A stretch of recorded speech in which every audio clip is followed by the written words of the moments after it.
आपको मुझे बताना पड़ेगा कि आप बचपन में आपने सोचा कैसे कि आप बैडमिंटन ही चूज करोगे, वाई बैडमिंटन? बैडमिंटन फिर से मैं आई थिंक काफ़ी बार बोल भी चुकी हूँ, मैंने बैडमिंटन ने नहीं, बैडमिंटन ने मुझे चूज़ किया है, क्योंकि मैं कभी सोच भी नहीं सकती थी कि मैं ऐसे स्पोर्ट में आ जाऊंगी जो मैं सिर्फ देखती थी मेरे पेरेंट्स को खेलते हुए, और पसंद भी नहीं था मुझे खेलना इतना। लेकिन पापा का प्रमोशन हो गया, हम हिसार से हैदराबाद शिफ्ट हो गए थे, एंड कराटे किया इनिशियली, क्योंकि मेरे दोस्त या कोई था नहीं हैदराबाद में। बट मुझे 8 साल की थी तो बहुत टफ लगने लगा कराटे, बहुत सारा फाइटिंग होता था, एंड काफ़ी डिफिकल्ट स्टंट्स होते थे जो मुझसे नहीं हो पा रहे थे आफ्टर ब्राउन बेल्ट।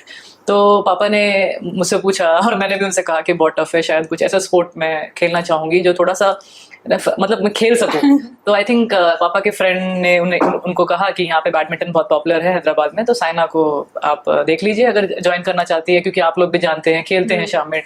तो ऐसे ही मैंने ज्वाइन किया। इनिशियली तो मुझे मना भी कर दिया क्योंकि मैं लेट गई थी समर कैंप के लिए। लेकिन जो मैंने देख के इतना बैडमिंटन सीखा, और पहला शॉट जो मारा था वो एक स्मैश था, तो मेरे जो कोच थे वो भी हैरान हो गए थे। उन्होंने कहा कि साइना को जरूर लेके आइए समर कैंप में। आई थिंक ऐसे एक डेस्टिनी थी, आई वुड से, कि मुझे स्पोर्ट्स पर्सन बनना था। कुछ ऐसा प्लान नहीं था, नेवर। पापा साइंटिस्ट है तो डॉक्टर ही माइंड में था कि डॉक्टर बन सकूं। लेकिन जस्ट ये आई वुड से डेस्टिनी खींच के ले आई मुझे हरियाणा से हैदराबाद, और यहाँ पे मैंने खेलना शुरू किया है। That's all.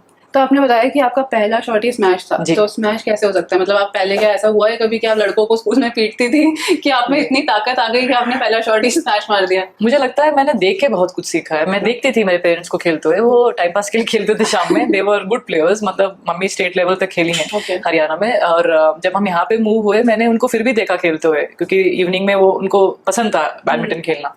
तो आई थिंक आप देखने से जितना सीख सकते हो वो आपको आई थिंक नेचुरली आ ही जाता है। तो आजकल के बच्चों को मैं देखती हूँ तो पहले टॉस या थोड़ा ड्रॉप डाल लेते हैं। स्मैश लोग समझते हैं कि पावर रिलेटेड है, पर टेक्निक रिलेटेड, टेक्निक बहुत रहना चाहिए, मूवमेंट रिलेटेड है, टेक्निक रिलेटेड है। आपका अगर एक्शन सही हो जाए तो आप स्मैश मार सकते हो। कितना जोर से स्मैश मारोगे दैट्स अनदर थिंग, बट आप स्मैश अगर मार सकते हो तो आपका एक्शन अच्छा रहना चाहिए। तो वो नेचुरली थोड़े बच्चों में दिखता है, मतलब कि भाई सही से उनका कनेक्ट हो रहा है।